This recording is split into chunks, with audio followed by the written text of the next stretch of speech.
Bem-vindos à última fogueira. E depois de tanto boicote, depois de tantos comentários na nossa página, spoiler, ninguém comentou nada, trouxe o host que vocês tanto gostam de volta. Pelo bem de todos, senhores, digo que voltei, não sei se pra ficar, porque eu posso me encaralhar com a cara deste puto que fica me deixando de castigo dos episódios de podcast. Ele me tirou o direito de xingar André Custódio e isso pra mim é imperdoável.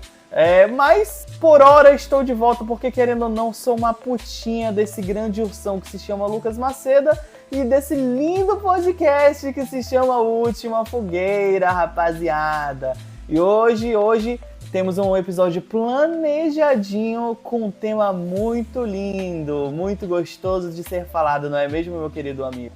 Exatamente, hoje a gente vai falar de jogos fora da caixinha, jogos bem biluteteia aí pra vocês se deliciarem com ideias que são fora do padrão do que a indústria normalmente empurra pra gente goela abaixo e por R$350. Tá barato, não tá barato? Mas é isso, meu amigo, eu vou te dar a liberdade hoje de apresentar melhor pra gente o tema desse assunto. Eu acho importante a gente começar salientando que um game fora da caixinha não é exatamente um jogo estranho. Não é isso. Um game fora da caixinha ele pode apresentar só uma mecânica diferente, ele pode apresentar uma lore diferente com uma gameplay até que comum. Um game fora da caixinha, ele só te dá aquela sensação de porra, o que é isso aqui que a gente tá jogando? Porque hoje em dia é muito comum a gente ver games muito parecidos, com receitinha de bolo, com mecânica enlatada. Porém, ao longo da história, alguns jogos ousaram se diferenciar, sair dessa caixinha, né? E hoje a gente vai conversar sobre isso, games fora da caixinha.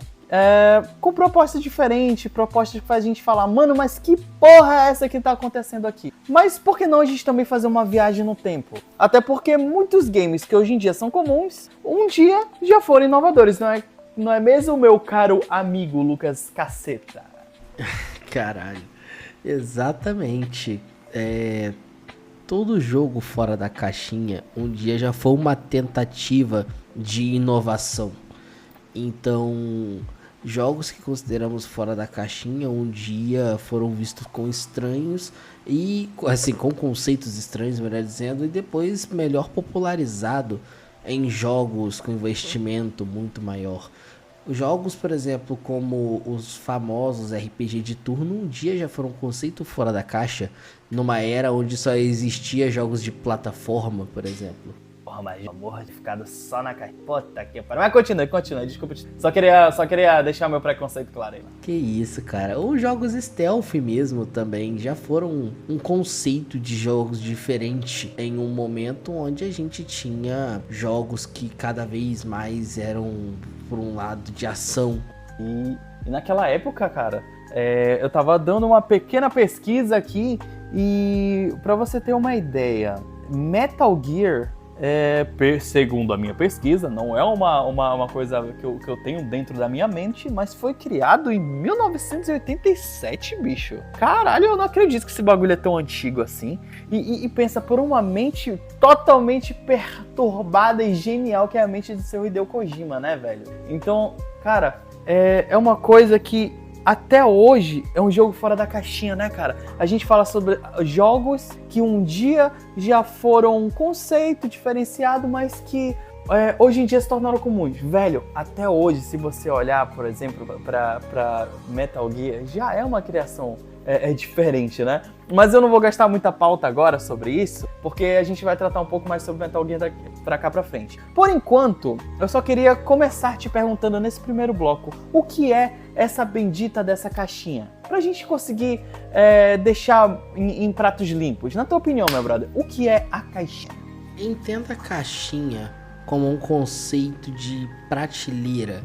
O que nós colocamos normalmente na prateleira? Coisa que queremos organizar. Então, o que está na prateleira normalmente são coisas que, no conceito que a gente está querendo trazer aqui, coisas padrões, coisas que são comuns, por assim dizer. Há mecânicas hoje, por exemplo, de turno, como eu citei que o dia já foi um conceito inovador e fora da caixinha e diferente, hoje em dia é um conceito padrão. Tem muitos jogos de turno. Jogos, por exemplo, FPS, que também já foram um conceito totalmente fora da caixinha e hoje são conceitos padrões. Então, isso que é um jogo dentro da caixinha. E é isso, cara. É muito interessante a gente pensar dessa forma. O que é a caixinha, né? Por exemplo, existe uma coisa mais dentro da caixinha do que um jogo em terceira pessoa de mundo aberto ou um jogo de terceira pessoa linear. Mas, cara, jogo em terceira pessoa com uma mecânica de tiro over the shoulder ou talvez até um elementozinho ali de beat 'em up. Cara, isso é muito dentro da caixinha. Cara, nesse exato momento, eu tô jogando Assassin's Creed com mais ou menos 50 horas, Assassin's Creed Shadows, como eu já citei anteriormente. E, cara, é isso. Assassin's Creed, mundo aberto, em terceira pessoa, e é isso, um jogo de combate ali, onde você vai explorar áreas e procurar pontos de interrogação, fazer aquilo, padrão. Você já começa Assassin's Creed esperando isso dele. E cara, é comum hoje em dia você não esperar nada de novo de um Assassin's Creed, certo? Esperar nada de novo de um Resident Evil, tu já tem aquela ideia. O Resident Evil, que começou sendo um jogo tão diferenciado, hoje em dia já é um jogo assim, ele é uma caixinha, né? Então assim, pra mim a caixinha é isso. É ser uma coisa que você não tá esperando nada além daquilo. Realmente tá enlatado, tá escrito água na garrafa de água e tu vai beber a água e tu vai sentir gosto de água. Não tem nada diferente disso. Concorda comigo, meu pares? Exatamente. Em resumo, é um jogo... Um jogo dentro da caixinha, melhor, a caixinha é isso, é esse conceito enlatado que todo mundo já conhece. É o padrão. Mas eu te pergunto, meu brother, é necessário um jogo sair da caixinha pra ser bom? Qual é a sua opinião sobre isso? Não, é como, por exemplo, o recém-lançado South of Midnight, que injustiçadíssimo, inclusive, eu recomendo muito para as pessoas darem uma chance. Ele é um jogo que ele é ação com aventura.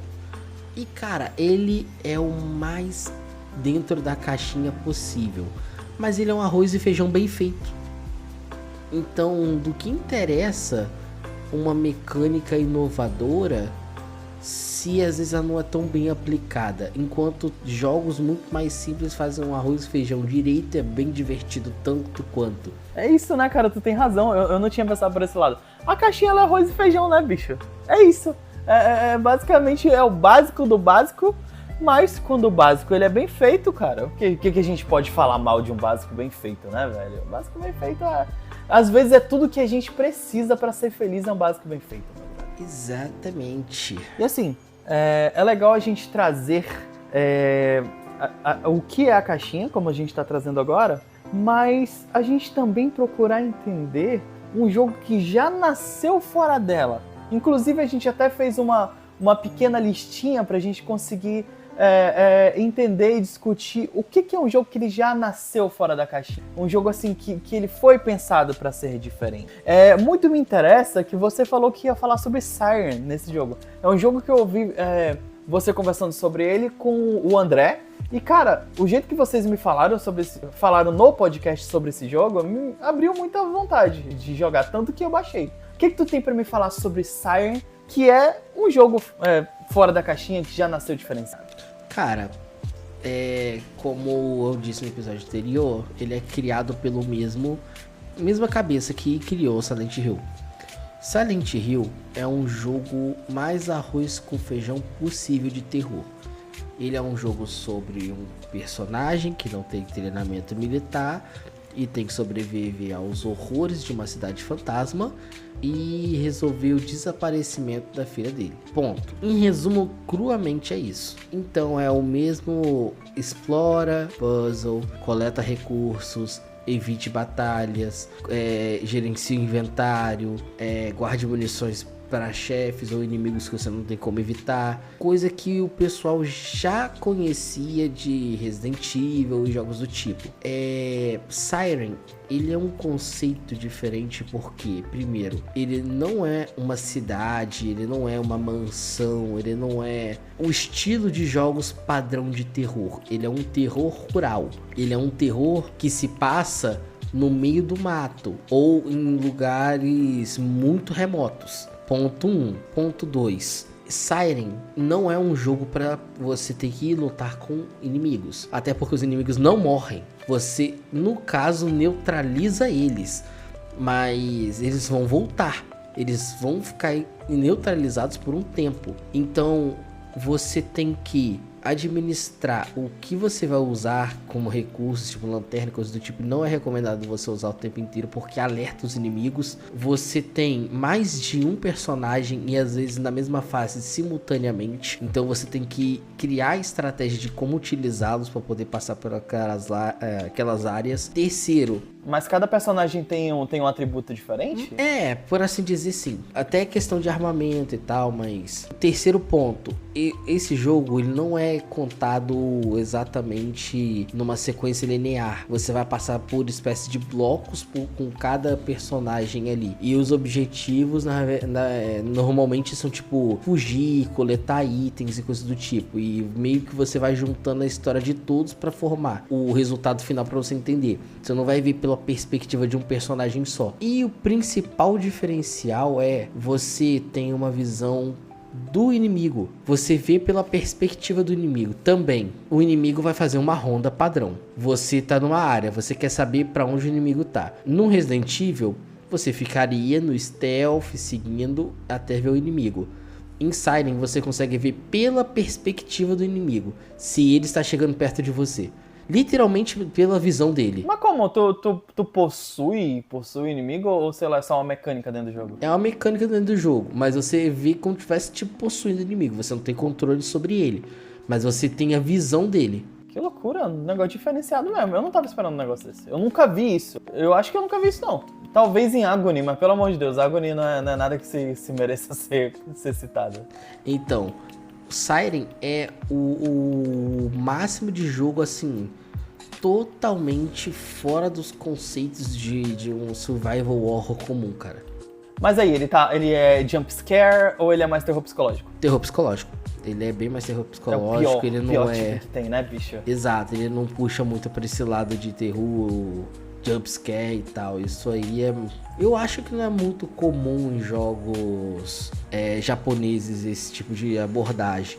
Apesar que... Ou seja, ele é o jogo que faz você rebolar lentinho, descer lentinho pra rapaziada. Não é o jogo que chega te arrombando. Não coloquei nessa lista, mas cara, outro jogo pra mim que ele é bem fora da casinha também e ainda é um survival horror japonês é Fatal Frame. Fatal Frame? Ele bebe muito desse lance de personagem em lugar desfavorável e tal. Mas cara, o conceito de o combate ser tirar fotos do inimigo É diferentaço, né? nenhum outro jogo te dá uma câmera pra você lutar com fantasmas. Vai te dar uma escopeta pra você matar um inimigo. Um pedaço de cano, sei lá, mas não uma câmera. Tá, mas eu nunca joguei Fatal Frame, tá? Eu só ouvi falar muito bem, muito bem. O que a câmera faz com o fantasma? Ela exorciza o fantasma, basicamente. Mas ela é tipo uma câmera abençoada, uma parada assim? Vamos dizer que sim. É uma câmera especial, só que meio que suas munições são filmes. Existem filmes mais fortes e mais fracos. Uhum. Nossa! É literalmente igual aquele conceito da câmera mesmo que a gente tem, um filmezinho bonitinho, sabe? Sim. Aquilo ali. Sim. Caraca, isso é bem diferenciado mesmo, cara. Eu nem consigo imaginar a gameplay. Esse jogo é antigo, né? Ele não é tão novo assim. Fatal Frame é bem antiguinho, É bem antiguinho, cara. né? Mas ele tem pra comprar Mas- na PS Store. Eu já vi. Eu não- Tem, mas ele tem... Não, esses que tem pra comprar, eles são mais recentes. Mas Fatal Frame é desde a época do Play 2, cara. Mas aí, esses recentes, será que eles são bons? São bem bons, sim. Porra, mas o terror na época do outra parada, era outra parada. Eu tenho até uma leve teoria. Eu não sei se eu já cheguei a falar isso pra ti, mas é uma teoria, assim, eu imagino que os jogos de antigamente, eu sei que é um pouco fora da pauta, mas eu preciso botar isso pra fora em algum momento na minha vida. Os jogos de antigamente, eles te ofereciam uma experiência diferente de terror, mas por conta da pobreza gráfica, da pobreza mecânica, que muitas vezes eu acho que eles ofereciam uma oportunidade de você imaginar mais, sabe? Tu não conseguia ver tão perfeitamente como a gente consegue ver hoje, mas toda aquela mecânica pobre, entre aspas, na visão de hoje em dia, né? Fazia tu estimular um pouco mais a tua mente, sabe? Te colocava um pouco mais dentro do jogo. Tu tinha que realmente olhar pra aquilo e ver o monstro. Tu não acha, cara, que antigamente era um pouco diferente, assim, essa percepção? Mas isso tem culpa de uma coisa, que é hoje também uma coisa que a gente pode dizer que faz parte da caixinha, que são os jogos cinematográficos. Os jogos cinematográficos estragaram esse lance da arte do jogo e de como que ele apresenta a parte visual do game. É tudo, desde de ângulos de câmera até gráficos realistas, pensando justamente em ser cinematográfico. E parece que é uma parada que virou uma necessidade, né? Uma obrigação. Mas também eu vejo muito assim, pelo lado do choro da galera mesmo. É uma parada que parece que se não for cinematográfico, se não for fotorrealista, não é bom. Eu não consigo concordar com uma parada dessa. Tanto que, cara, o que é o auge dos jogos de terror? O auge dos jogos de terror são jogos indie, cara. Como o André, ele comentou no episódio sobre Silent Hill que vocês fizeram. Tem jogos indie que são perturbadores, cara. E eu concordo plenamente. Por quê? Porque eles não se prendem a essas amarras da caixinha, velho. Eu acho que a caixinha, ela estraga muita coisa quando alguém quer criar alguma coisa realmente relevante. Cara, todo conceito que a gente discutir que está dentro dessa bendita caixinha são conceitos que se tornaram comuns por fins comerciais. Por que digo mundo aberto? Por que mundo aberto se tornou um elemento da caixinha? Porque mundo aberto se tornou sinônimo de item que vem de jogo. Por que gráficos realistas se tornaram coisas que estão dentro da caixinha? Porque gráfico realista se tornou tipo uma visão de tem que ter isso para vender. Muito por culpa dessa evolução gráfica que tivemos dos jogos. Porra, quem não queria ver na época do GTA San Andreas um GTA mais realista? E na época do GTA 4 a mesma coisa. E agora na época do GTA 5, que não é realista, é a mesma questão de querer mais realismo e mais e mais e mais. Por conta desse estímulo que a indústria faz, cara. E o pior é que essa vontade de mais e mais realismo, eu não sei se elas vêm de quem joga videogame de verdade. Não querendo dividir a galera assim, mas... Sabe, eu acho que o gamer... Eu não gosto muito de usar essa palavra, mas é raiz, digamos assim. Hoje em dia ele não tá mais prezando tanto isso, sabe? Eu acho que hoje em dia a galera tá tão farta, tão chateada já da caixinha, de coisas tão comuns que, cara, quando vem uma parada assim, levemente diferente, que te traz uma percepção nova, cara, eu acho que dá vontade de correr e abraçar. E assim... a gente fez uma mini lista, né, sobre jogos que já nasceram diferenciados. Você citou o Sire, que depois que tu falou, assim, eu tô super feliz por já ter ele instalado no meu console. Ele já tá instaladinho aqui, tá prontinho pra jogar. O que eu listei aqui como já nasceu diferenciado é Metal Gear, cara. Metal Gear, se você for olhar assim de fora bem rápido, ele tem tudo pra ser um jogo de espionagem, sabe? Um jogo de espionagem padrão. Como, por exemplo, o Splinter Cell é.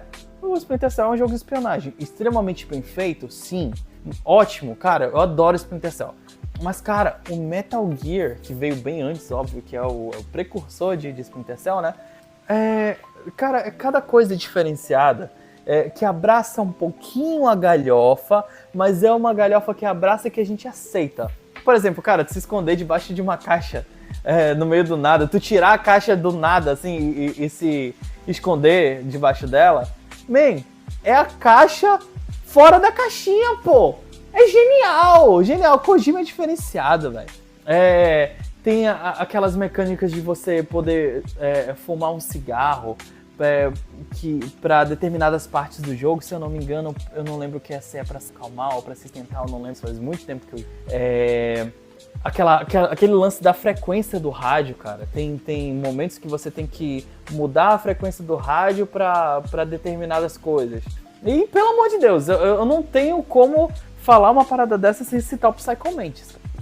Psycho Mantis pra mim o auge de fora da caixinha do Metal Gear, cara.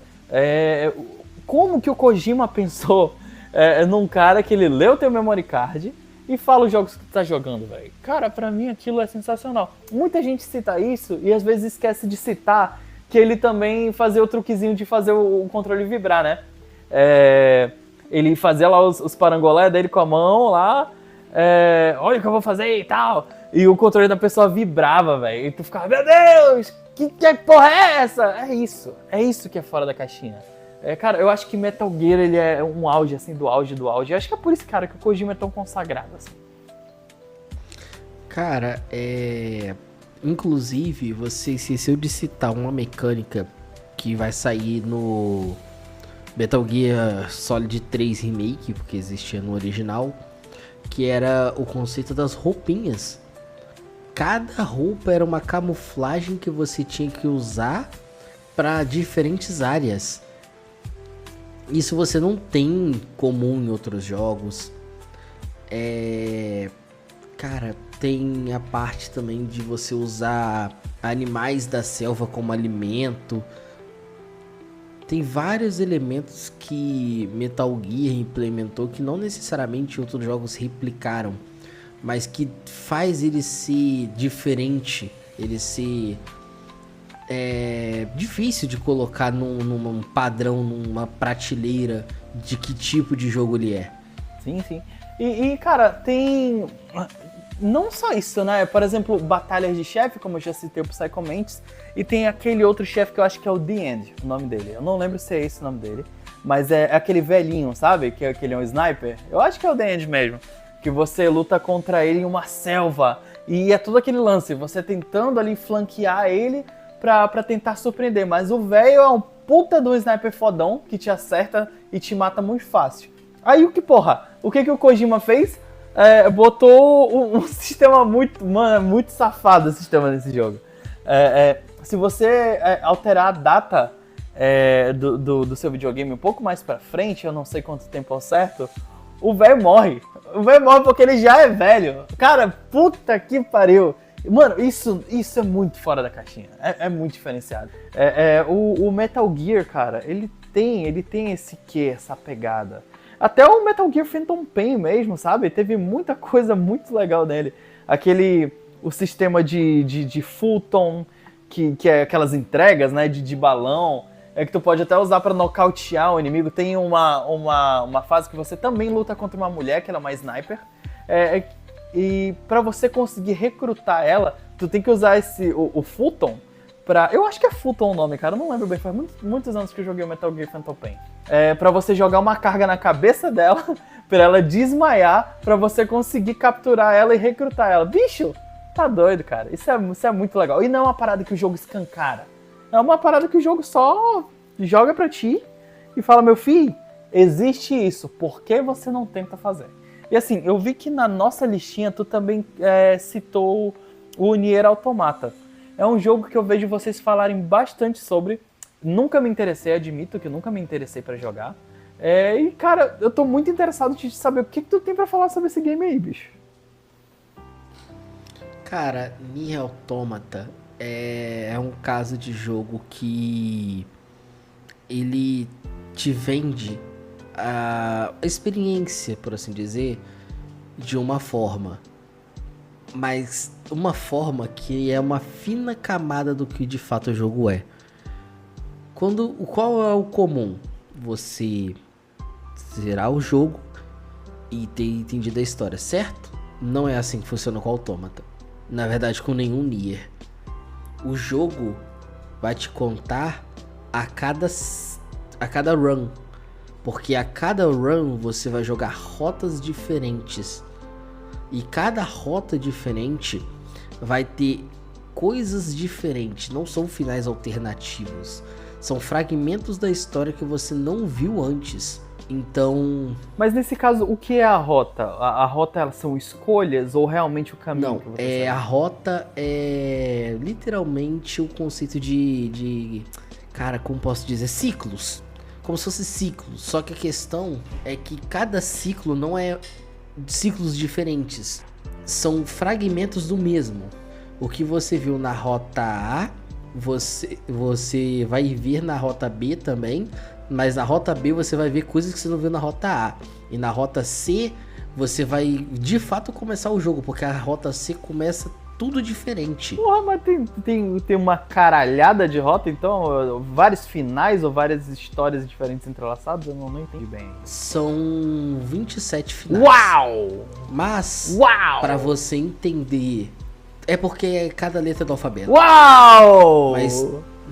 Caraca! Mas pra você entender a história, de fato, do Nier Automata, você vai ter que zerar pelo menos até a C. Você vai ter que zerar o jogo 3 vezes. Por quê? O jogo te dá 2 personagens. A rota A você vai ver pela perspectiva da 2B. A 2B, pra quem não se lembra, é a personagem da capa de curto lá, que todo mundo só entra nesse jogo por ela. A rota B você vai jogar pela perspectiva do 9S, que é o parceiro dela, que é o molequinho que aparece na capa junto com ela. Peraí, então quer dizer que tu zera o jogo uma vez e na segunda vez que tu vai zerar já é com outro personagem. Aham. Você vai passar por todas as aventuras que eles passaram, só que na visão do 9S. Mas aí eu te pergunto, o jogo deixa escancarado isso? Ou alguém pode ter zerado e beleza, acabou, parei aqui? Eu vou fazer uma denúncia. Bruno Micali, eu não sei se você está me ouvindo. Se um dia esse podcast ficar famoso... Com certeza não. Eu sei que você só zerou a rota A e fez sua avaliação. Minha nossa. Eu quero deixar essa denúncia para todos os ouvintes. Bruno Micali só zerou a rota A e deu nota baixa porque só zerou a rota A. Mas de onde que tu tirou essa ideia? Quero a denúncia completa, quero o dossiê. Porque ele fala que o jogo é medíocre, que o jogo não conta a história direito, por assim dizer, parafraseando o que ele falou. Mas Bruno Micali, eu sei que você não entendeu o jogo, você só zerou a rota A. E a rota A não conta nada. Meu Deus, e ele fez essa análise dele aonde? Cara, eu esqueci agora. Eu tinha visto essa porra dessa análise dele. The Enemy. Não lembro agora de nomes. Eu vi essa análise dele no canal num react do canal de um cara. Mas enfim, por que eu falo isso? Porra, vou ter que estragar a experiência de jogar Nier, tá? Enfim, foda-se, tamo aí pra isso. Eu sei que vocês não vão jogar a porra do jogo de qualquer forma, porque vocês só gostam de AAA merda. Eu tô tentando ser convencido, mas joga aí. Manda aí. Rota A, você vai jogar pela perspectiva da 2B. A 2B é um personagem de combate. A 2B, ela não tem habilidades de hacking. Na rota B, você vai jogar com o 9S. O 9S é um hacker. Ele é ele é um autômata com habilidades de hacking. Todo mundo é maquinário. Então você consegue hackear outras máquinas. E você consegue ver o que as máquinas estão, entre aspas, pensando. Ou memórias das máquinas. E aí você entende. É como se, teoricamente, ele fosse um telepata. É isso? Então Sim, então é como você consegue entender as motivações. E aí você começa a se questionar. Será que o que eu tô fazendo é certo mesmo? E aí na rota C, acontece uma desgraça e a 2B vai pro caralho. A reviravolta do jogo é essa. Ela morre? Sim, ela morre. Morre entre aspas, né? Ela é destruída. Ninguém ali é orgânico. Todo mundo é autômata. Autômatas são robôs.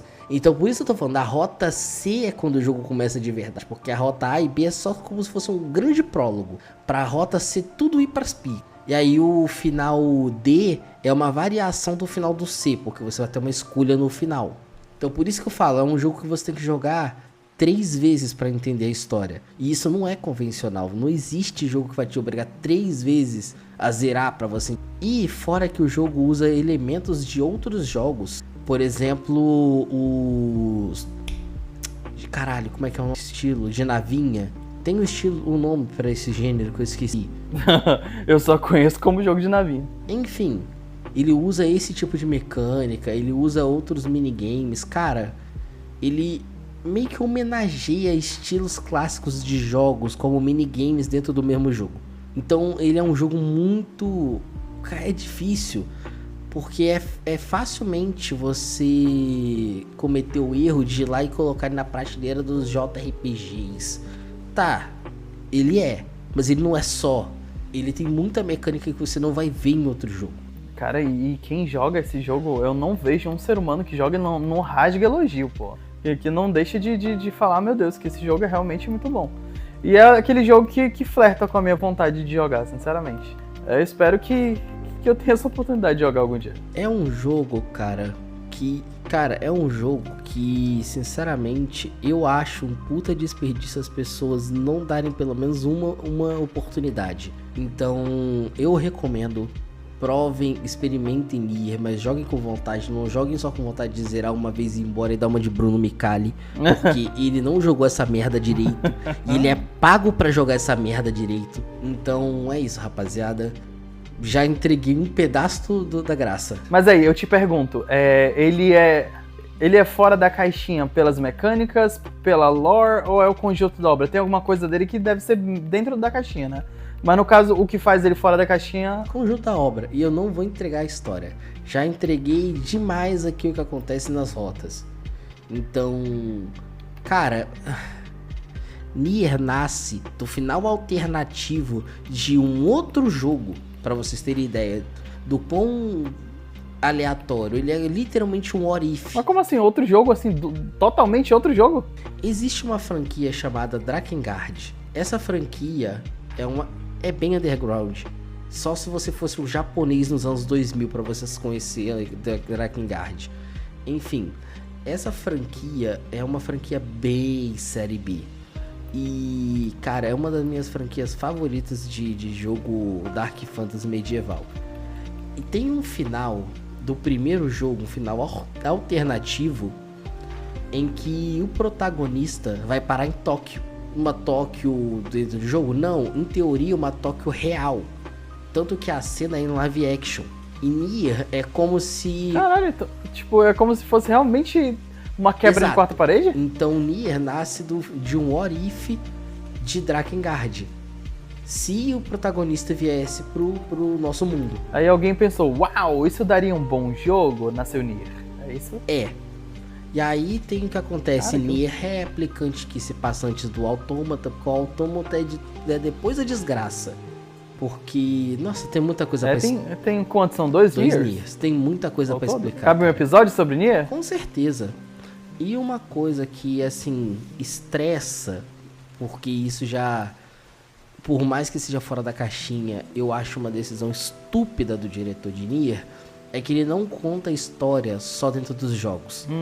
Ele conta a história em teatro, em livro, em audiobook e entre jogo gacha, que nem tá no ar mais. Mas nisso a ponto de que se você não acompanhar, você não sabe a história toda? Não, você consegue pegar a história pelos jogos, mas tem muita coisa que acontece durante que não é necessariamente importante, mas melhora a sua imersão. Pô, Drakengard, por exemplo, também tem mangás. Nier, se não me engano, tem mangás. Eu só tenho mais um jogo pra citar rapidamente. Pra gente não perder muita pauta neste momento, porque é empolgante, a gente acaba querendo falar muito, né, sobre isso. Mas assim, outro jogo que ele já nasceu pra ser diferenciado é Outer Wilds, cara. E Outer Wilds eu tive a oportunidade de jogar ele quando ele tava na Plus. E, cara, é um jogo que eu não me arrependo de forma alguma de ter jogado, porque ele te apresenta, assim, uma realidade completamente diferente do que os outros jogos te dão. Ele começa, ele te joga lá e ele vai te contando a história devagarzinho. Ele não te ensina a jogar como esses jogos ensinam normalmente. Começou o jogo, esse é o tutorial. Aperte a alavanca para frente para andar. Aperte quadrado para bater, aperte X para pular. Não é dessa forma. Ele se inicia... Por exemplo, você tá lá dando um rolezinho naquele planetinha que eles estão. Tu encontra umas crianças que elas estão brincando de pique-esconde. Aqui em Manaus a gente chama de manja-esconde. Se alguém de Manaus ouvir eu falando pique-esconde, vai falar, tá querendo pagar de outro estado. Mas enfim. e essas crianças vão se esconder. E tu usa um dispositivo de som para tentar encontrar essas crianças. Mas enquanto tu tá usando esse dispositivo para encontrar elas, tu percebe que quando tu aponta para outros lugares, tu consegue captar sons vindo até de outros planetas, sabe? Eu lembro de eu ter apontado para uma direção e ter ouvido uma música. Eu não lembro se era uma música ou se era um cara tocando e cantando. Mas ele vai te apresentando as mecânicas devagarzinho desse jeito. Por exemplo, você vai caminhando, chega numa parte mais alta e é apresentado a parte da navegação por propulsão, né? Aquele trajezinho que você pega para explorar os lugares. Aí você tem que entender como você tem que usar a propulsão para se equilibrar e tal. Em outra parte daquele mesmo mapa, você acaba descobrindo uma navezinha que tem lá de brinquedo. Se eu não me engano é de brinquedo, eu não lembro muito bem. Mas você usa ela para você entender como é o balanço da nave. Para você usar isso posteriormente. E tudo isso não tem uma sequência. Tu chega lá e tu aprende. Ou seja, tu tem a opção de entrar na nave e ir embora. Porém, o jogo tá todo ali, falando, ó, é aqui tu vai aprender isso. E é todo de uma forma natural. O que eu acho isso fora da caixinha? Porque não é um jogo que ele pega pela tua mão, sabe? Ele não é um jogo que ele tenta ser agradável de um jeito tipo, ei, calma, me joga, por favor, me joga. Não. Ele falou, oi, bem-vindo, tudo bem? Cheguei. Vem conhecer, vem entender o que... Esse jogo ele se passa num ciclo de tempo de 22 minutos. E o que acontece no final desse ciclo de tempo? Se eu não me engano, no final desse ciclo, o Sol... a gente tem uma erupção solar, ou uma explosão do Sol que destrói todo aquele sistema solar. Só que você perde o teu progresso, você perde a vida, beleza. Mas o que uma pessoa ela consegue deixar depois de morrer na vida real? A história dela e o conhecimento que ela contribuiu para a humanidade ou ali para aquele ciclo social dela. E é isso que o Outer Wilds ele quer passar para a gente. Você pode ter morrido ali, mas o teu conhecimento ficou. Tu tem uma exploração muito aberta. Você entra na nave e decola. Você pode ir para o lado que você quiser e você explora determinado mundo. E tu sabe que naquele mundo que você explorou, tem aquela coisa ali. Você vai e aprende sobre uma civilização alienígena antiga, sobre como ela morreu, ou como era a civilização, como eram os costumes. Tu aprende aquilo ali. Tá, o sol explode.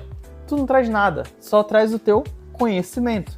Mas esse conhecimento ele fica registrado tipo num mapinha mental que você tem lá. Então assim, cara, tu tem um sistema solar, sabe? Tu tem uma exploração diferente, cara. É um jogo contemplativo, tu não tem um inimigo pra te combater. É um jogo que ele realmente fala, ei, vem me conhecer, cara. Daqui tu não vai ter aquela descarga desgraçada de dopamina. Mas tu vai viver esse mundo aqui que é realmente fora da caixinha, cara. É só ir lá, contemplar e conhecer o jogo. E eu digo mais, cara, se apaixonar. Porque é tipo, cara, uma aventura científica, filosófica, sabe? Não é ação, é só descoberta.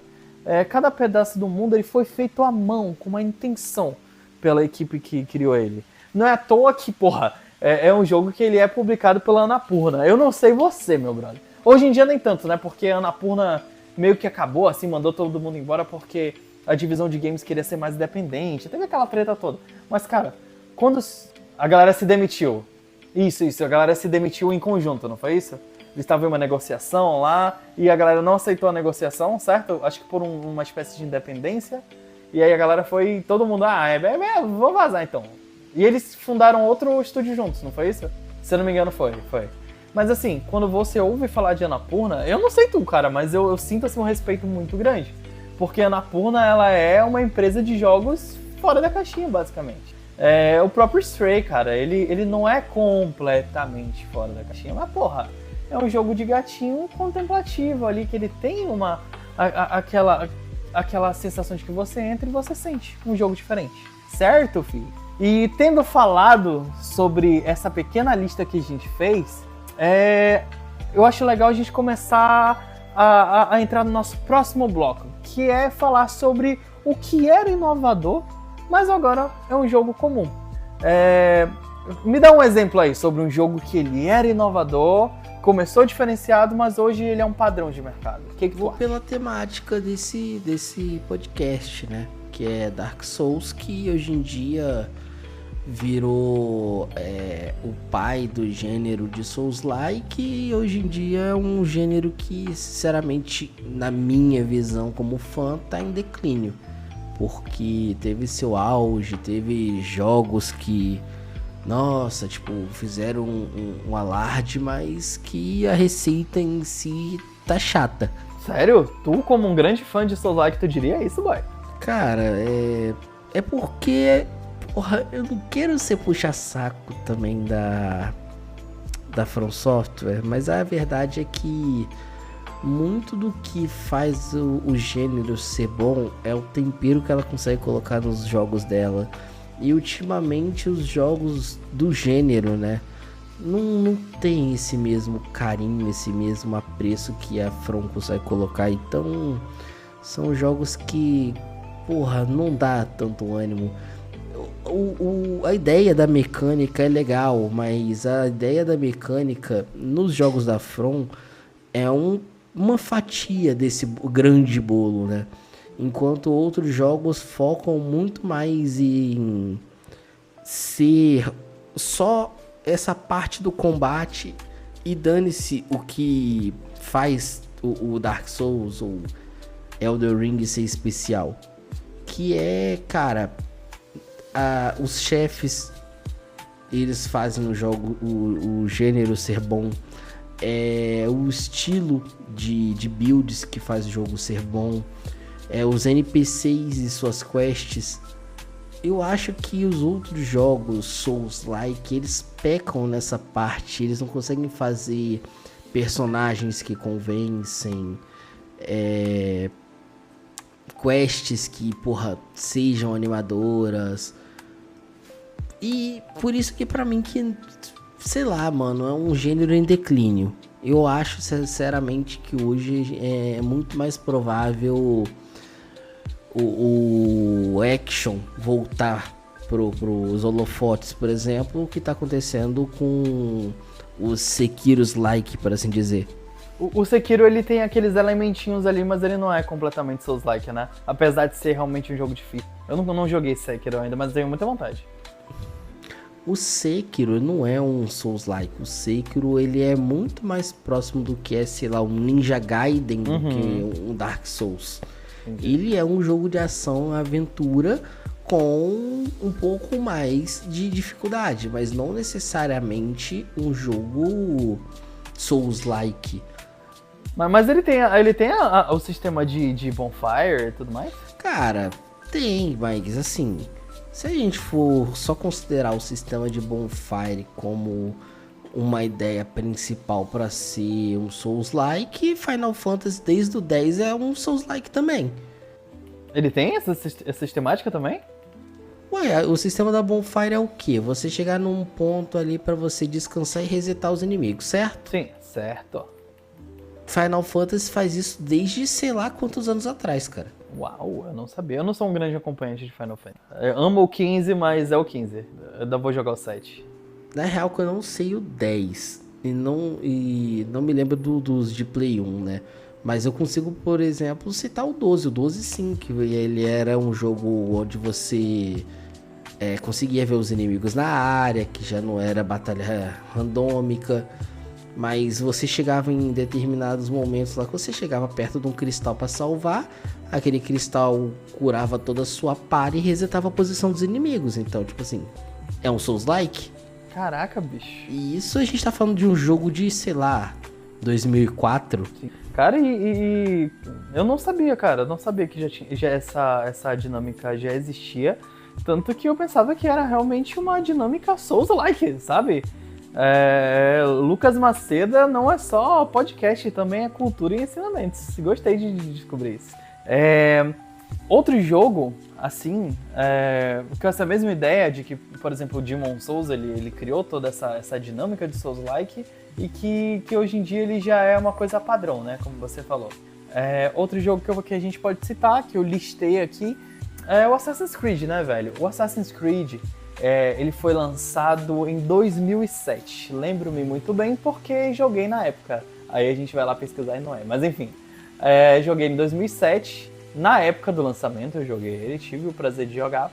E cara, quando eu abri aquele jogo pela primeira vez, com Altair e toda aquela parada de parkour diferenciado, cara, eu nunca tinha visto uma parada parecida. O Prince of Persia, ele já tinha ali flertado com essa ideia. Tanto que o Assassin's Creed, ele era pra ser um Prince of Persia, né? Mas aí teve toda aquela mudança e tal, e nasceu o Assassin's Creed. Um dia, inclusive, a gente pode fazer um episódio sobre Assassin's Creed e contar essa história direito. Mas assim, quando eu vi, eu pensei assim, meu Deus, eu posso escalar qualquer lugar. E também eu olhei assim, meu Deus, isso aqui é Damasco, isso aqui é Jerusalém. São lugares que realmente, se eu pesquisar no Google, existiram. São realmente históricos. Isso aqui, sei lá, o Ricardo Coração de Leão, que é um dos personagens. Ele realmente existiu. Os Templários realmente existiram. Então, assim, é um jogo assim, que pra época, quando ele foi criado, assim, era de explodir cabeça, na minha humilde opinião, né? Eu posso até estar puxando saco de Assassin's Creed por conta de ser extremamente fã, cara, mas eu acho assim que na época que nasceu, eu olhei assim e falei, véi, é isso aqui que pegou meu coração, é isso aqui que eu amo, véi. Tu chegou a jogar Assassin's Creed no começo, assim? Não, e só afirmando a informação que você falou, sim, ele foi lançado em 2007. Mas, cara... Eu não errarei. Cara, Assassin's Creed é um caso interessante, né? Ele é um jogo que, pra época dele, 2007, ele foi... Eu não vou dizer precursor no mundo aberto, porque já existia um mundo aberto, né? Mas, cara... Até porque é o Open Bairro que a gente citou naquele último episódio. Então, né? O Assassin's Creed, ele trouxe ideias novas na época dele, que é o stealth num jogo de mundo aberto. Isso não era comum, o stealth sempre foi... É verdade! Sempre foi em áreas bem menores ali, com locais quase que scriptados que você poderia se esconder. E... Caraca, pensou pra porra agora. Pensou demais agora, né? Eu não tinha pensado nisso. Pensou pra cacete. E depois do Assassin's Creed 1, ele, claro, entrou na prateleira do jogo de aventura, terceira pessoa, porém, é errôneo também dizer que ele não teve inovações. Que entra até no tópico que a gente conversaria depois, que são jogos, entre aspas, normais com momentos fora da caixinha. Porque o Assassin's Creed, da parte do 1, ele começou a trazer muita coisa que não é comum. Por exemplo, voar de paraglide por cima de Veneza. E uma criação de Leonardo da Vinci, tá? Não é só voar de paraglide, não. Leonardo da Vinci criou aquele paraglide. Eles trouxeram uma mecânica de híbrido entre jogo de aventura em terceira pessoa e navegação no mar. Nossa, que delícia! Eles trouxeram,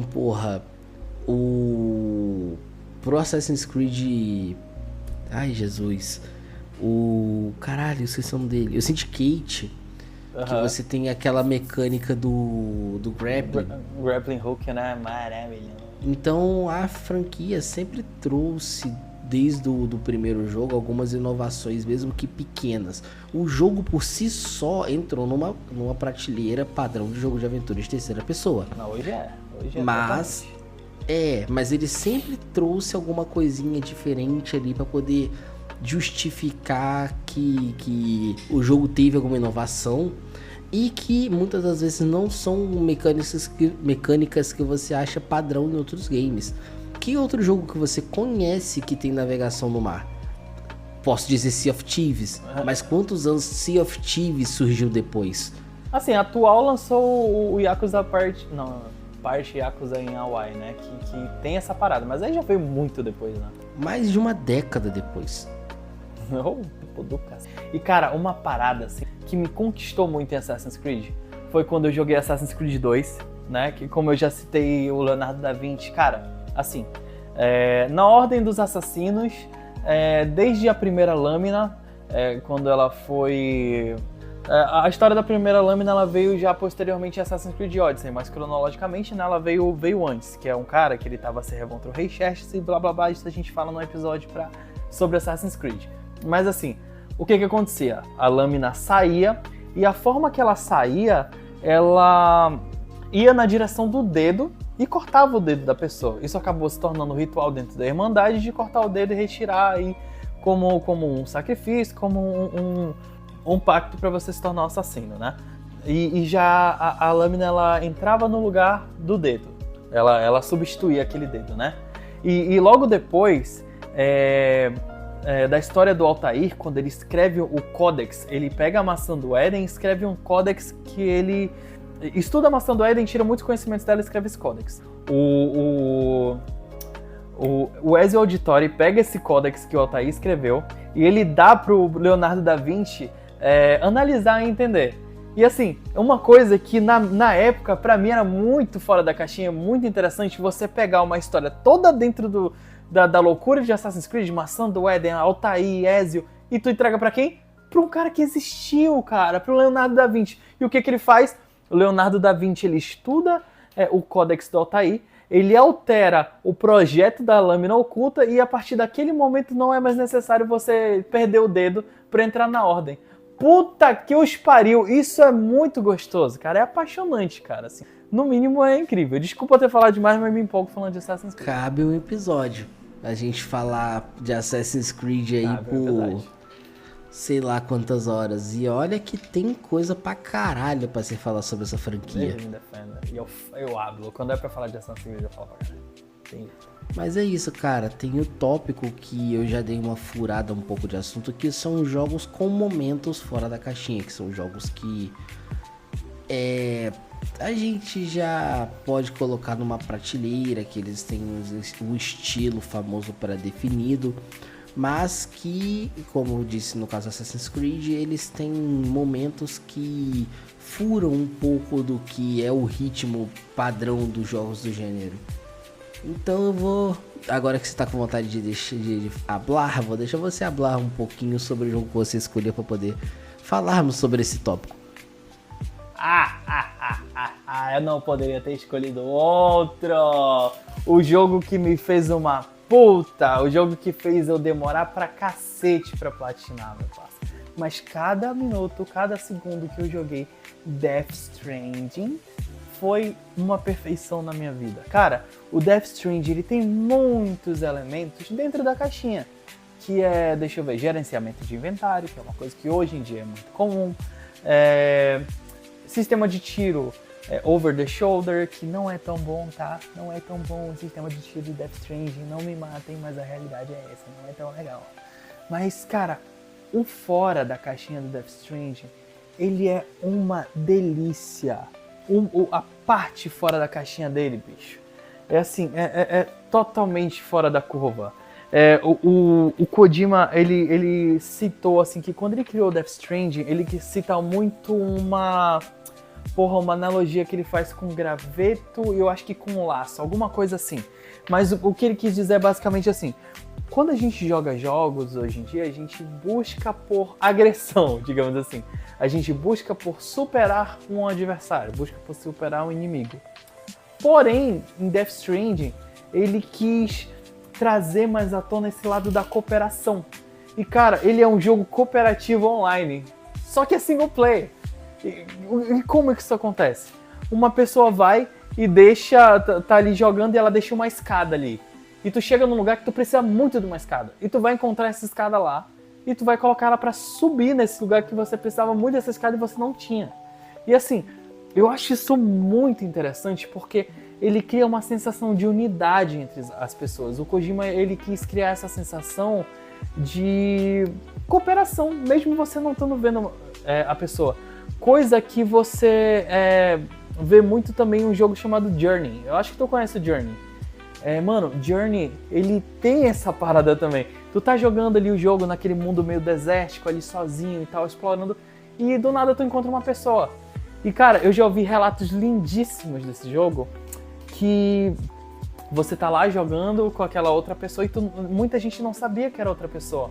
E acaba o jogo, tu meio que descobre ali que é outra pessoa e tu fica, caraca, eu tive uma aventura espetacular com aquela pessoa sem saber que era uma outra pessoa. Então assim, essa sensação de cooperação que o Journey traz, que o Death Stranding traz, não só essa sensação de cooperação, mas a sensação também da história, cara. A história de Death Stranding, ela é baseada na realidade científica ali, ele tem uma base científica que eu não vou contar, é impossível, cara. Se eu contasse, ia estragar a experiência da galera, porque Death Stranding é aquele jogo que quanto menos você souber, quando você começar a jogar sobre a história, melhor. Então assim, ele tem toda essa pegada diferenciada de fazer você entrar num jogo que, porra, isso aqui é comum, isso aqui tem, mas sabe, aquela pitadinha, aquele gostinho de, porra, se eu cair aqui, se eu tropeçar nessa pedra, vai estragar o caminho que eu tô, porque vai estragar as minhas entregas. Não é sobre entregar, é o caminho, superar aquele desafio de estar com uma carga pesada nas costas, mas ter aquela ajudinha de outro player. Cara, eu acho assim, fora da curva pra cacete Death Stranding. Muito foda. Cara, eu vou puxar novamente um exemplo que eu citei anteriormente, né? Podemos falar que Dark Souls e Souls-like é um jogo que já é um gênero batido, que tá em declínio, mas, cara, nada nunca vai superar o que é o multiplayer de Dark Souls. Quando você ouve a palavra Dark Souls e multiplayer na sua cabeça, o que você assimila? Mano, ele me gera, a princípio me gera uma pequena estranheza. Porque assim, eu joguei Dark Souls 2, joguei Bloodborne, e assim, eu penso assim, cara, é pra gente enfrentar um chefão sozinho, assim, é o que eu imagino. Mas quando tu tem aquela sensação de tu jogar com outra pessoa, tu detonar aquele chefão que a princípio seria pra ser sozinho com um amigo, cara, eu imagino que deve ser uma delícia. Cara, é como eu conversei em alguns episódios anteriores, né? Dark Souls, Elden Ring e Bloodborne não são jogos exclusivamente single player. Se criou essa falácia de que esse gênero e esses jogos que eu citei são feitos para serem difíceis e é para você jogar solo e superar desafio, mas não, porque senão desde o início o jogo não teria te dado item para você invocar pessoas. Então a questão toda é que nós do Ocidente, estamos acostumados com jogos multiplayer em outro formato, em formato competitivo ou até em jogos colaborativos. Vai ter um menu e um HUD bonitinho escrito lá, convidar seu amigo. Dark Souls não vai ser assim. Ele é um jogo multiplayer, mas ele é um jogo multiplayer feito para o público oriental. Quando você tem quantos anos, ô Brenner? 28, amigo. Você consegue dizer quantos amigos você tem? Impossível. Por número? Impossível, mas são poucos. Esse é o ponto que eu quero chegar. São poucos amigos. Agora pensa no que é fazer um multiplayer para um povo introvertido que não tem amigo nenhum. Muitos deles ali não conversam com pessoas às vezes por anos, além da própria família. Então, Dark Souls tem um multiplayer extremamente tímido. A ideia do bagulho é, beleza, você tem amigos, deixa lá a sua marca e tal, vocês botam a mesma assim, conseguem se invocar. Agora, pra quem é introvertido e ainda mais vive nessa cultura tóxica, asiática, de não posso incomodar o próximo, a forma que a From pensou para fazer o público oriental conseguir jogar online entre amigos, entre pessoas, sem elas necessariamente se conhecerem, foi esse conceito da marca no chão. Você pode simplesmente deixar o seu mapa aberto e deixar a marca lá. Qualquer pessoa pode te invocar. É verdade, né, cara? Eu nunca joguei Dark Souls dessa forma. E toda vez que eu ouço você falar, aquele teu episódio com o Jeff sobre Dark Souls, cara, ele me instigou muito, porque essas paradas que tu fala, assim, faz realmente parecer uma coisa muito gostosa. E pra mim é muito fora da caixinha. Porque como tu mesmo falou, foi criada uma falácia acerca de Dark Souls, que ele é um jogo pra ser jogado sozinho, cara. Mas não é, né? É um jogo diferente, assim, na questão de... Ele tem um multiplayer diferente. Tanto que eu lembro de eu jogando Bloodborne, cara, é muito engraçado aqueles... Eu acho que é os ecos, né, que ficam no chão. Não lembro bem como chama. Mas cuidado, morte à frente. Cuidado, mentiroso.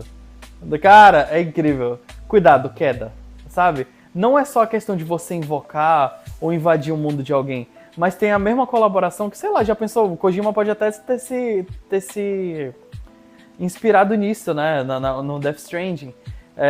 Nessas diquinhas que uma pessoa pode passar pra outra pra se ajudar ou pra se sacanear. Porque, tipo, atenção, tesouro à frente, alguma coisa, o pessoal vai lá e cai no buraco.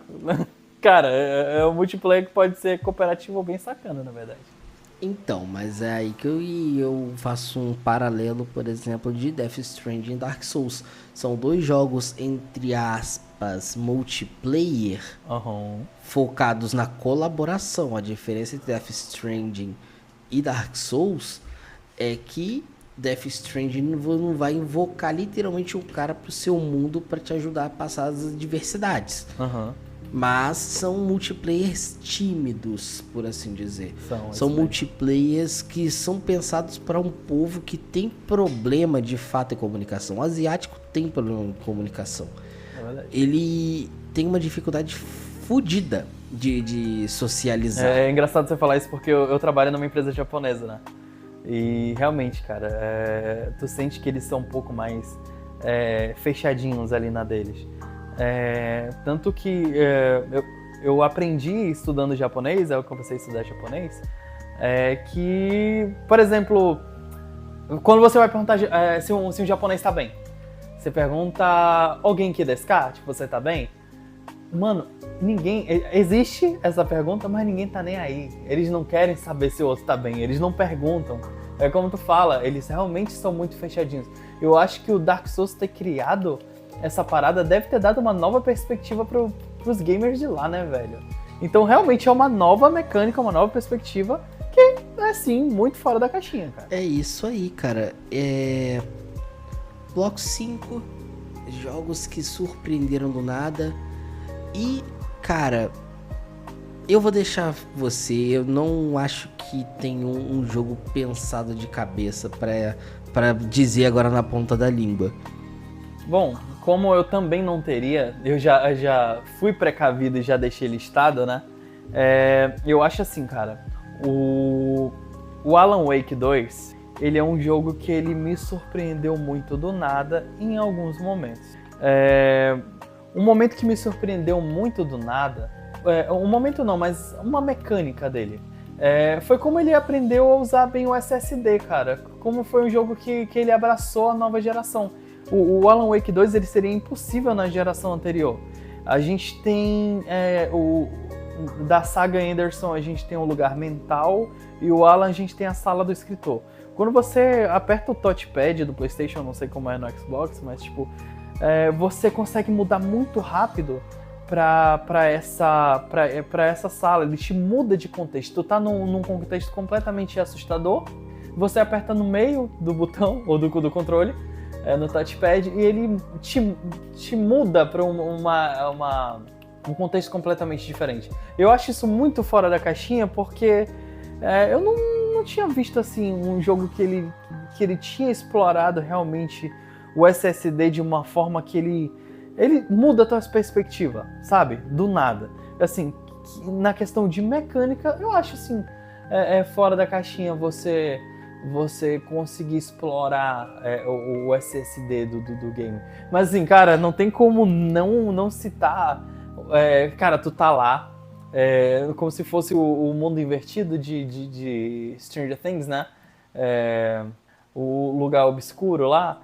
E, cara, do nada, começa a tocar a porra do musical. A banda lá que é a Old Gods of Asgard. Quase que não sai!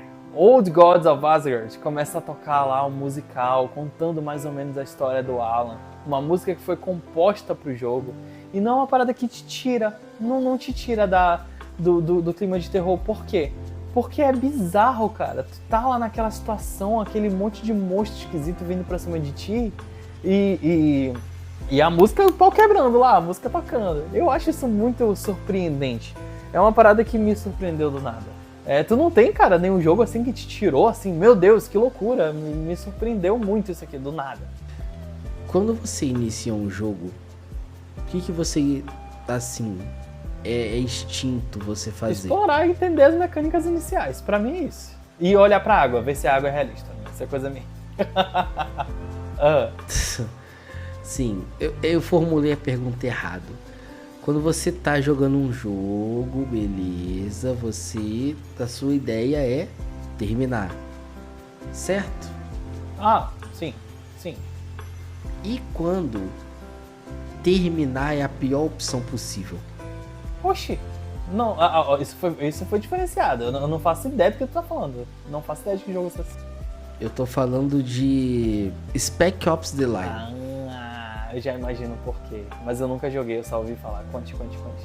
Cara, o jogo o tempo inteiro tá dizendo pra você parar. Para. Não. De videogame. O jogo inteiro, cara, os menus de carregamento, o tempo inteiro mandam mensagens indiretas pro jogador quebrando a quarta parede. Para de jogar essa porra. Você tá fazendo mas merda. Qual é o jeito que eles falam, basicamente? Não é possível. Eles falam literalmente para. Não é literal, mas eles ficam, tipo, julgando coisas que estão acontecendo, fazendo indiretas, coisas do tipo. Pro jogador literalmente entender que, cara, entenda que tem alguma coisa errada, para de jogar. E pros jogadores que terminam o jogo, depois faz melhor sentido do que tá rolando. Eu não quero... foda-se, eu vou furar assim a porra da pauta. A gente tá fazendo merda pra caralho, tentando encontrar um suposto vilão, mas na real quem tá fazendo toda a merda somos nós. Condenando pessoas inocentes.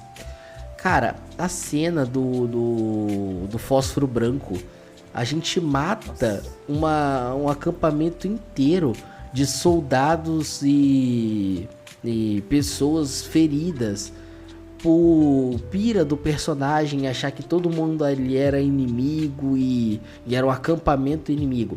O nosso personagem ele tá preso na insanidade dele, por assim dizer.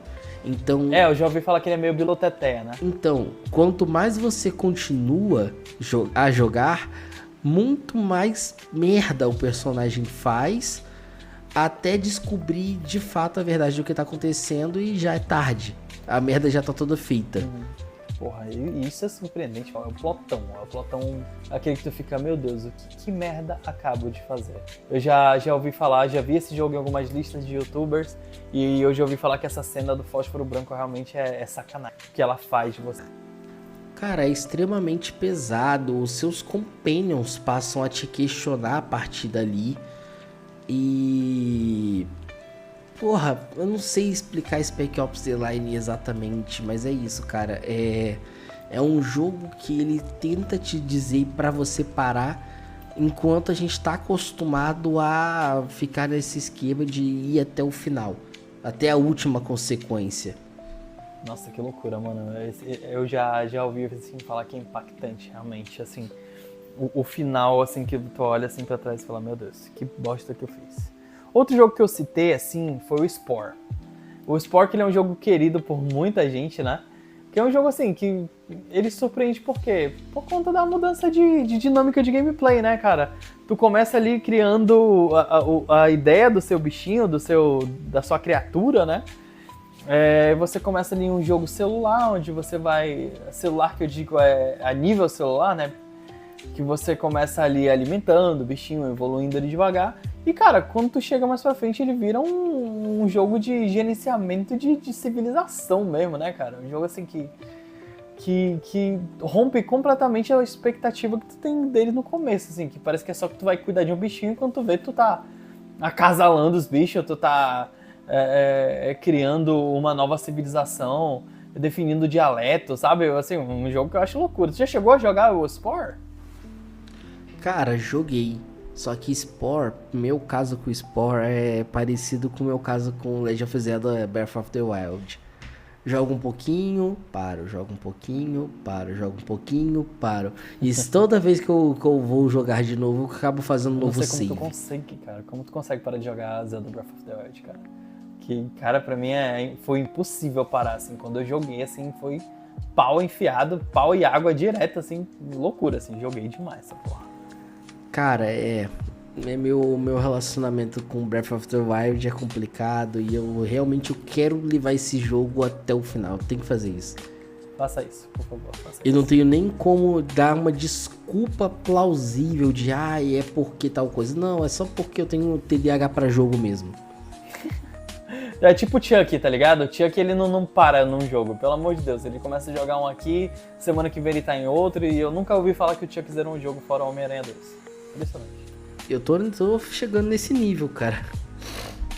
E assim, meu caro amigo Lucas Maceda, enquanto estávamos planejando este episódio, eu lhe propus um desafio, correto?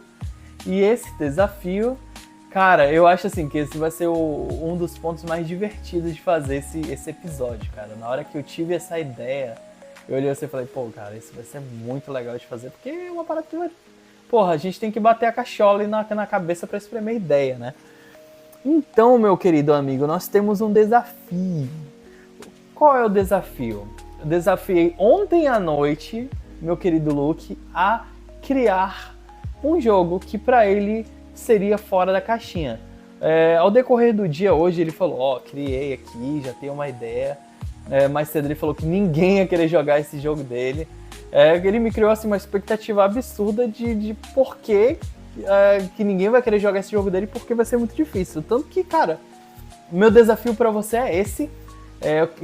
Tanto que eu quero que você comece, que eu tô morto de curioso pra saber sobre esse teu jogo. Cara, qual foi o jogo que você criou fora da caixinha para os nossos ouvintes se deleitarem e sentirem vontade ou não de jogar? Lembrando duas coisas antes de eu começar a falar do meu jogo. Primeiro, não são ideias originais. Segundo, me inspirei em outros jogos fora da caixinha não aqui citados. E terceiro, cara, eu quis focar em fazer um jogo pensando no que eu gostaria de jogar. Então, novamente, eu não sei se alguém vai querer jogar essa porra, se fosse real, porque realmente, eu acho que eu exagerei. Nossa senhora.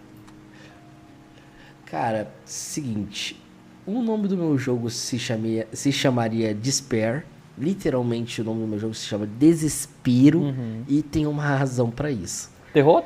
Seria uma... Não. Não? Ele seria uma... Não. Meu Deus. O meu jogo seria uma Dark Fantasy.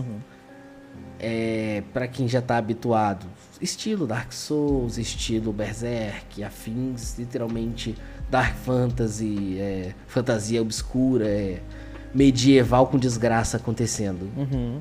Seria um RPG de turno. Chato. O protagonista não seria um personagem especial, então é um personagem que não tem background, que não tem privilégios, que não...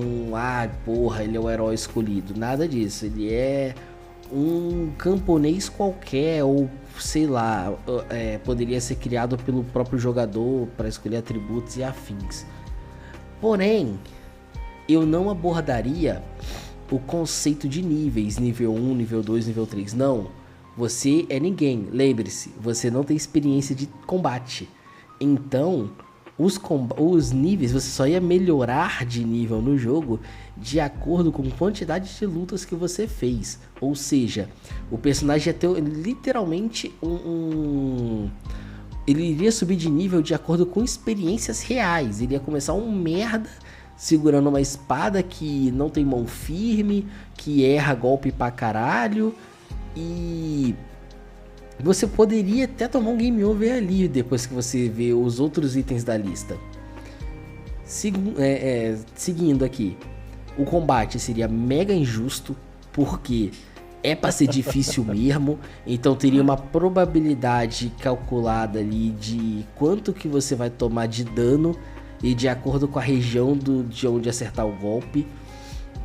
Não existem itens de cura, então se você pegar em veneno, meus pêsames, é bom que você corra pra zerar esse jogo, senão você vai perder o teu save. Meu Deus, que loucura! Ou você vai precisar de necessidades básicas, você vai precisar comer, você vai precisar dormir, você vai precisar beber água, e se você não fizer nenhum desses, você vai tomar debuff. Meu Deus. Se lembrando que água desidratar, você pode morrer. Então tu tá me falando que tu não pode se curar, mas tu pode se fuder. Exatamente. Que delícia, que delícia. Continua. Você teria nível de insanidade, então você teria que ter um equilíbrio entre lutar ou não lutar demais, porque senão você pode te tornar um psicopata. E aí o seu personagem vai ter um debuff de Berserk, que ele vai começar a bater descontroladamente e aumentar a quantidade de chances dele tomar golpes críticos, porque ele vai parar de se preocupar com a própria defesa.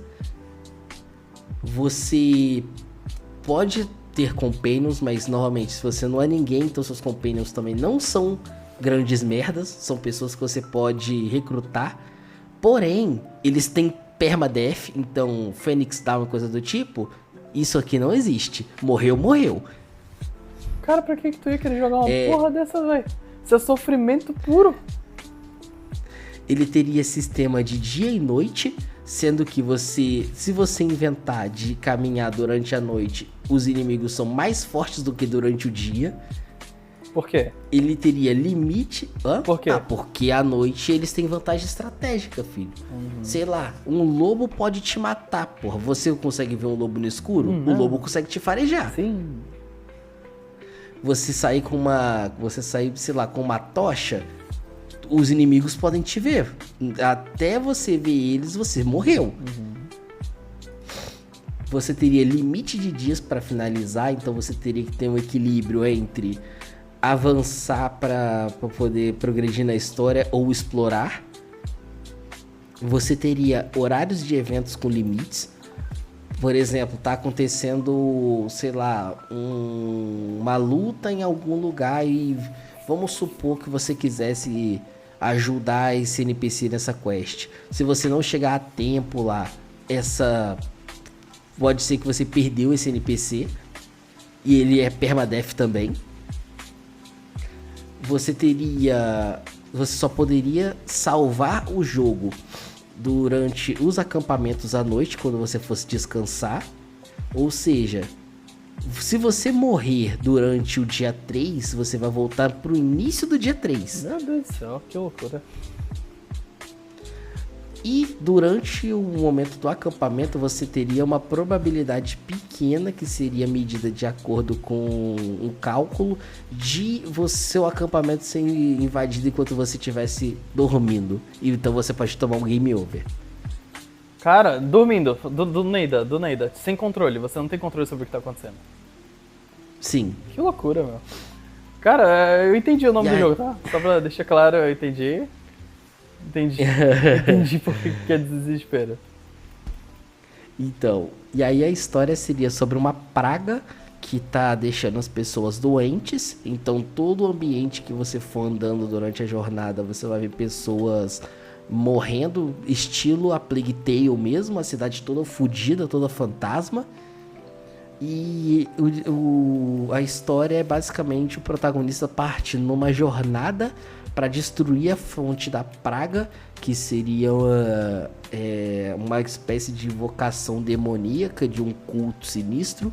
Então você vai ter que dar um cabo nessa porra aí e poder impedir o fim do mundo, porque a cada dia que se passa, a praga vai se infectando para outras aldeias e afetando reinos e matando todo mundo. E quanto mais você demorar, mais possíveis quests e NPCs você vai perdendo. Ou seja, quanto mais demorar, mais fraco.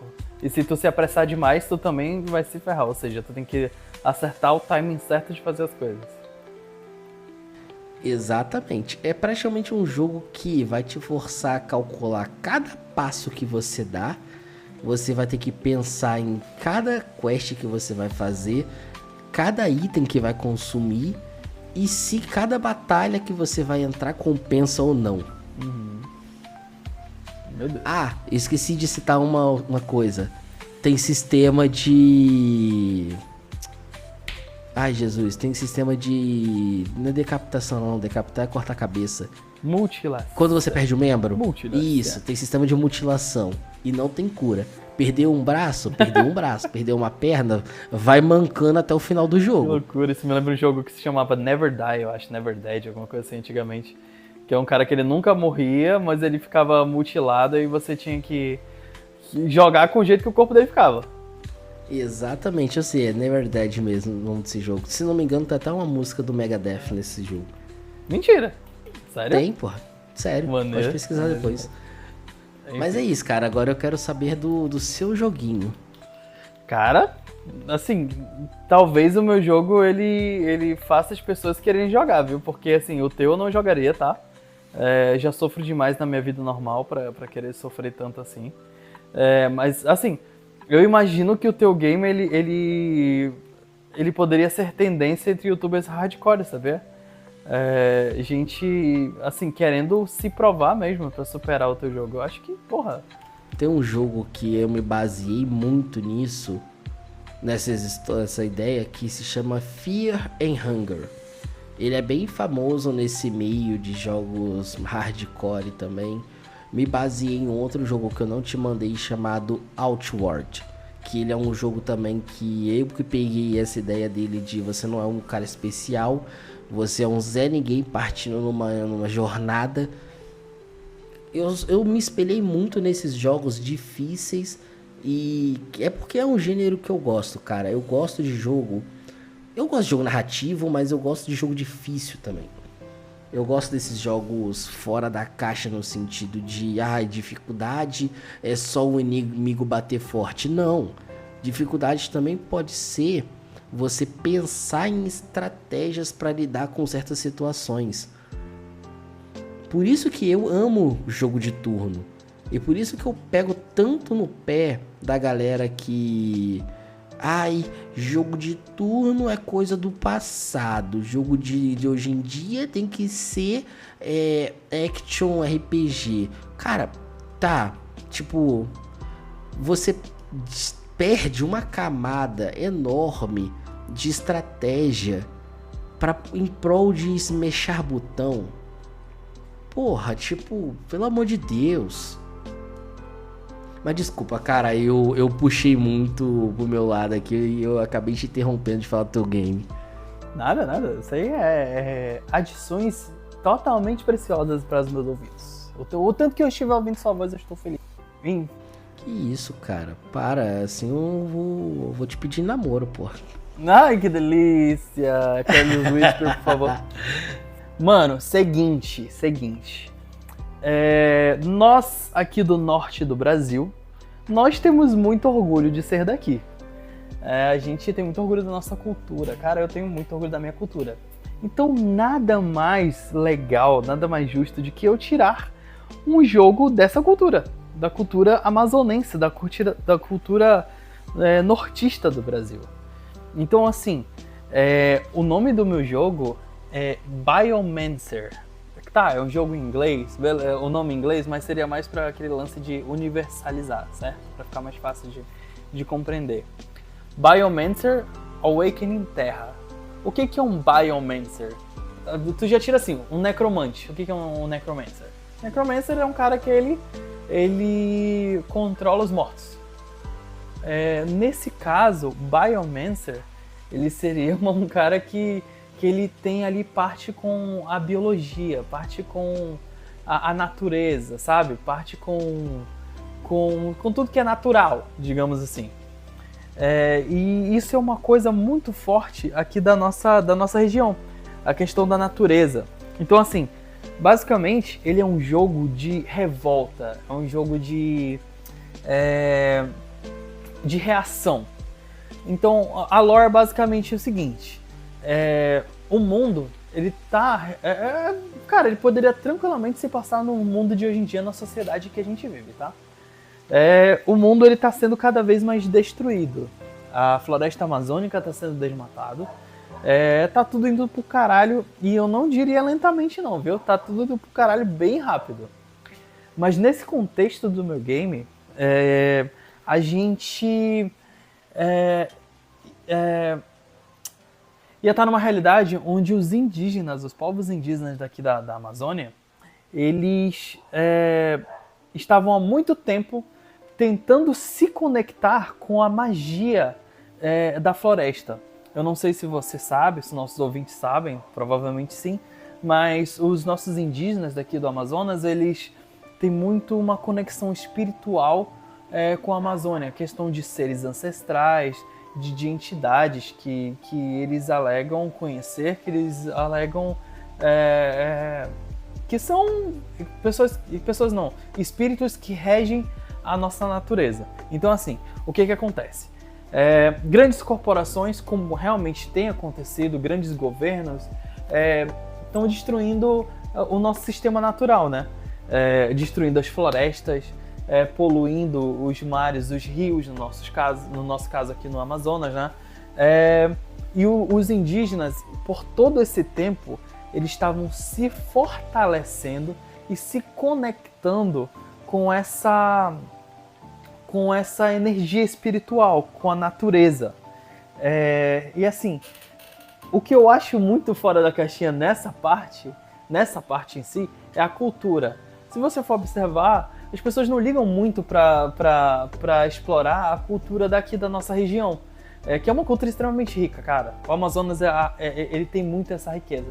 Mas não é só isso que é fora da caixinha no jogo, é só essa parte. É a lore. É um clima espiritual e regional, cultural aqui da nossa área aqui do Amazonas, aqui da floresta, né? Mas enfim, por quê? Por que os indígenas eles não se revoltaram antes contra a indústria, contra as grandes corporações?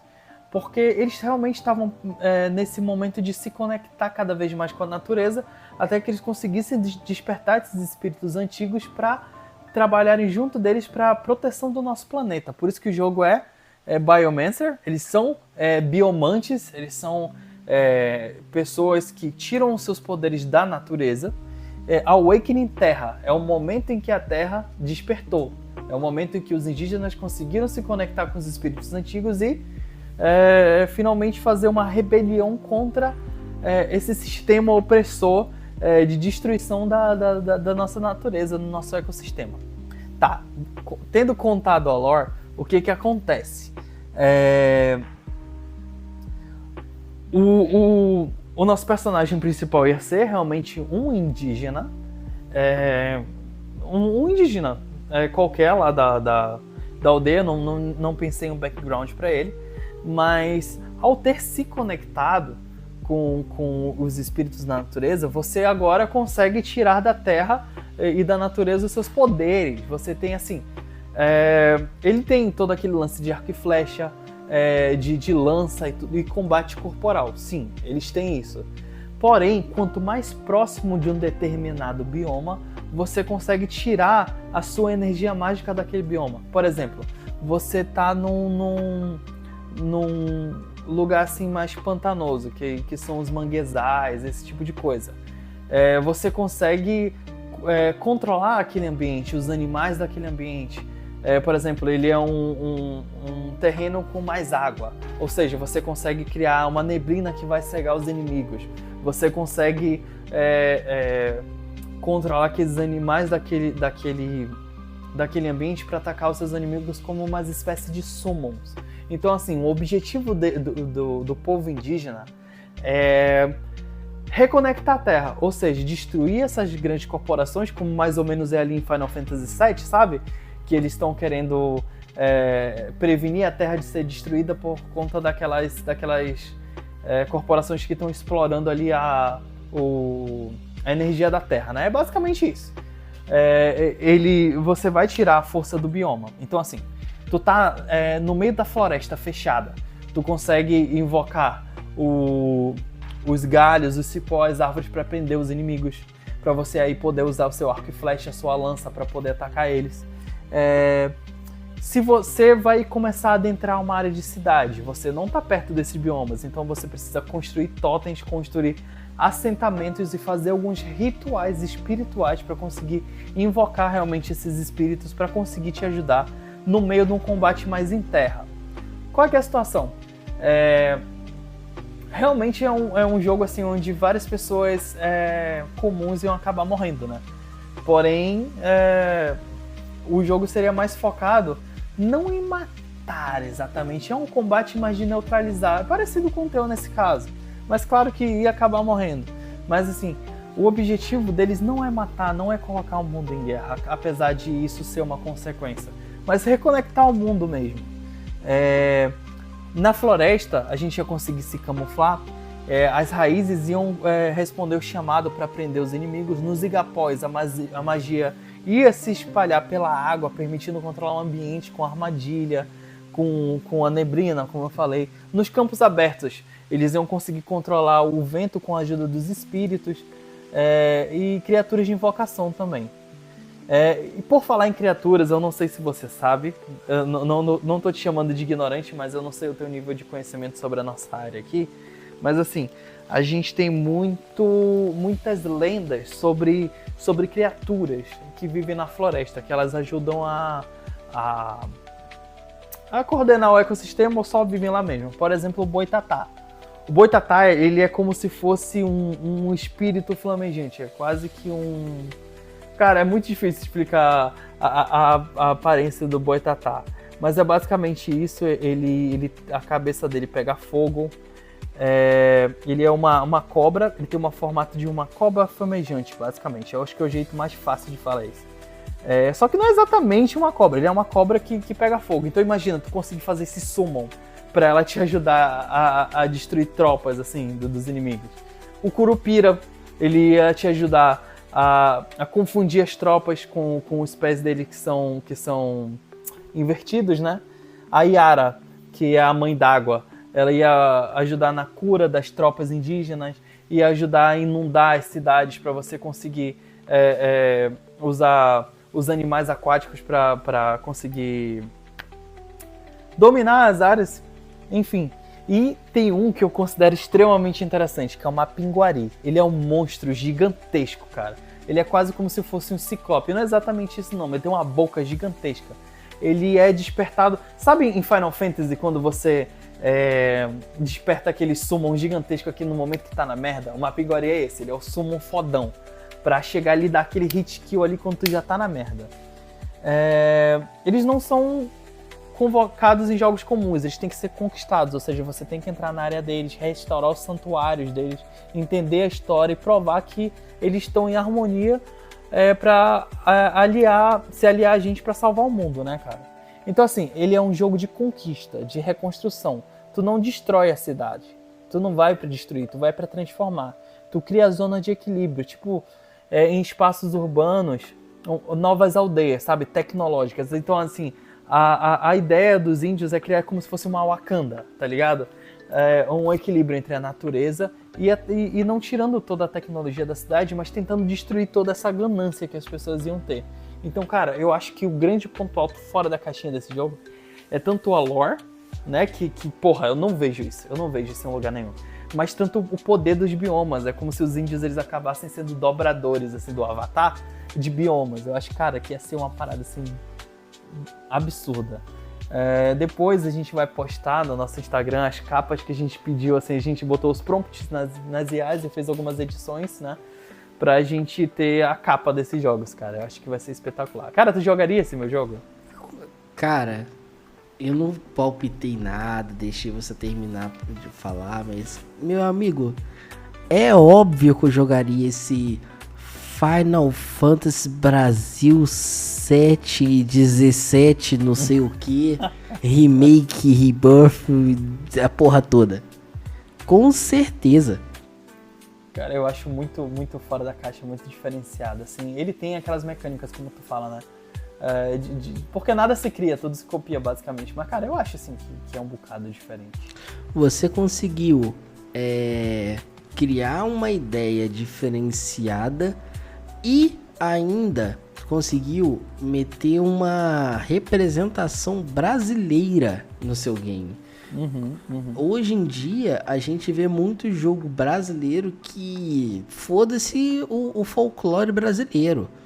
A única coisa de brasileira é que foi feita por desenvolvedores que moram no Brasil, mas não tem nenhum pingo de DNA brasileiro de fato.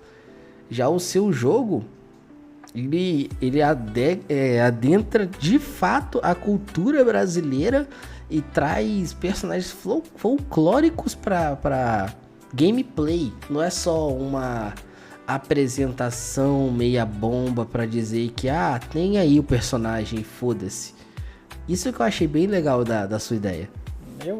Eu acho assim, cara, que era sucesso. Eu acho que concorria um gotezinho aí se fosse bem feito. Agora sim, tendo contado os nossos jogos, eu queria fazer um desafio também. Eu queria desafiar os nossos ouvintes a dar uma ideia de jogo, a criar os próprios jogos e mandar pra gente ler no próximo episódio. O que tu acha? Com certeza. E eu já, para as pessoas que tiverem vontade de participar, já dou até o conselho de não precisam fazer algo mirabolante e louco e tentar reinventar a roda. Às vezes, com vocês fazerem como eu fiz, de juntar várias ideias já existentes, vocês conseguem criar algo fora da caixinha de fato e muito bom. Então, tô ansioso para ler a resposta do pessoal. Então é isso, rapaziada. Realmente, como o meu brother falou, realmente a gente não precisa reinventar a roda. No momento em que ele estava falando, a energia caiu aqui no meu querido Amazonas. Obrigado, meu querido prefeito, meu amigão. Que puta que pariu, que prefeito merda que a gente... Mas enfim, nada de política no grupo. Eu só queria dar um ragezinho básico. Mas enfim. Então assim, cara, eu queria desafiar vocês. Realmente eu ia ficar muito feliz de ler. Cara, você não precisa se alongar como a gente fez, obviamente. É só dar uma pequena ideia aí do jogo de vocês, né, cara? Então, velho, eu acho que é isso. Estamos chegando nos finalmente do nosso episódio, né? Cara, se fosse deixar, eu ia falar acho que de mais 1000 jogos fora da caixinha. Eu tinha anotado outros jogos, assim, que eles começaram inovadores. Acho que até vale umas menções honrosas, como, por exemplo, Shadow of the Colossus, que teve, assim, um início que ele foi bem inovador. Minecraft, pelo amor de Deus, ele virou uma tendência para vários outros jogos que vieram depois disso. The Sims, que ele veio ali do SimCity, né? Mas assim como um simulador de vida, ele realmente foi diferenciado. Assim, cara, tem muita coisa. A gente não ia ter como falar sobre todos, né, cara? Mas acho que a gente conseguiu abordar bem, cara. O que tu acha? A gente conseguiu aí explicar o que é um jogo fora. Cara, com certeza conseguimos explicar bem a ideia do tema, conseguimos mostrar também ideias que gostaríamos de ver sendo feitas com nossos jogos, que, como eu disse anteriormente, né, conseguimos externar ideias que a gente não vai ver em jogos comercialmente famosos. Por exemplo, você trouxe um lado mais cultural, eu trouxe um lado muito mais de dificuldade, que é coisas que as pessoas hoje em dia correm de jogos na indústria. Então, porra, foi legal termos falado desse tema. Cara, foi.